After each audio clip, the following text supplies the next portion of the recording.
The gene didn't cause it, okay? But it's related to a lifestyle.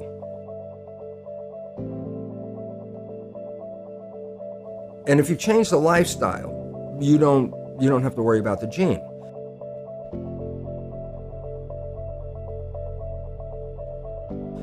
But the problem is 95% of our life is coming from the programs of life, how to live life that we get in the first 7 years of life.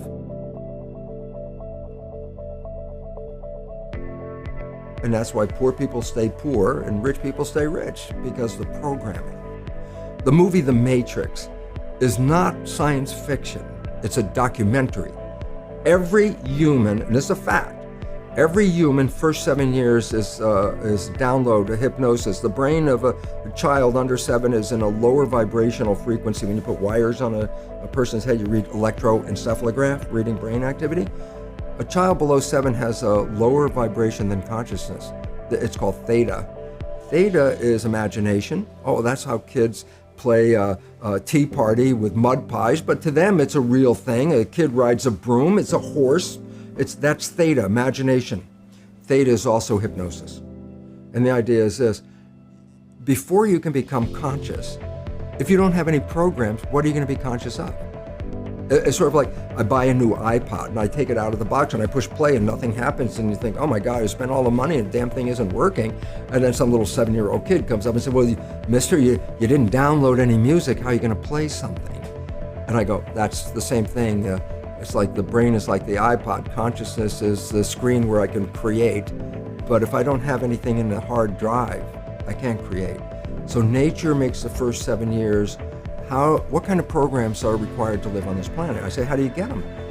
Theta is hypnosis. You just watch. You watch your parents, you watch your siblings, and your community, because you have to learn how many 100,000 rules. Think about it. Just to be a functional member of a family and a functional member of a community, there are rules. Teach an infant these rules. It's like, oh, you don't have to. First 7 years, they observe it and just download it.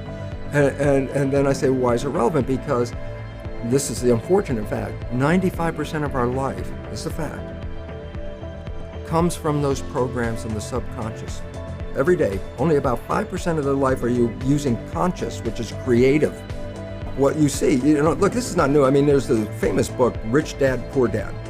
And basically said you come from a poor family and you could struggle your whole life and try to get rich, but you're not going to make it. And if you come from a rich family, you could be stupid your whole life and make it. Not because it was thinking, but it was unconscious behavior that was downloaded from rich families into kids, which is unconscious. So they're making the right moves unconsciously. If they engage their conscious mind, then they look stupid, but it's unconscious. And that's the same thing with poor people. Poor people have beliefs from the family.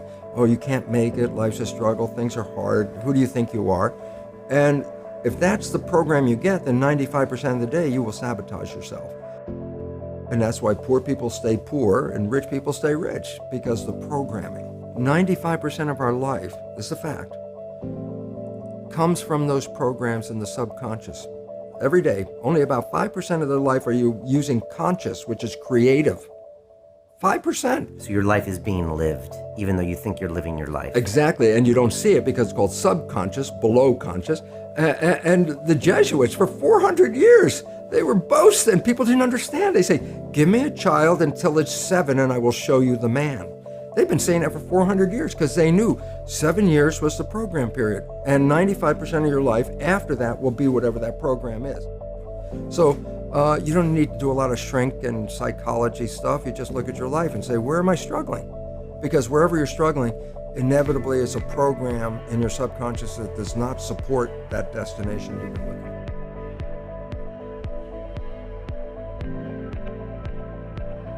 The conscious mind is creative and can learn in any number of ways. Read a self-help book, go to a lecture, listen to this program, and conscious mind's going to get some awareness. And I go, yeah, but subconscious mind doesn't learn that way. I go, right, it doesn't. Subconscious mind learns in 2 fundamental ways naturally. Hypnosis, which is the first 7 years. And after age 7, how do you put new programs in? Repetition, practice. You want to drive a car, you didn't learn how by just getting in the seat and put the key in. You had to practice driving the car. You want to learn the alphabet. How many times did you go from A to Z? Try to go to A to Z before you can complete it.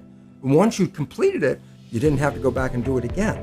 So 2 phases. You want to train the subconscious mind: hypnosis, repetition.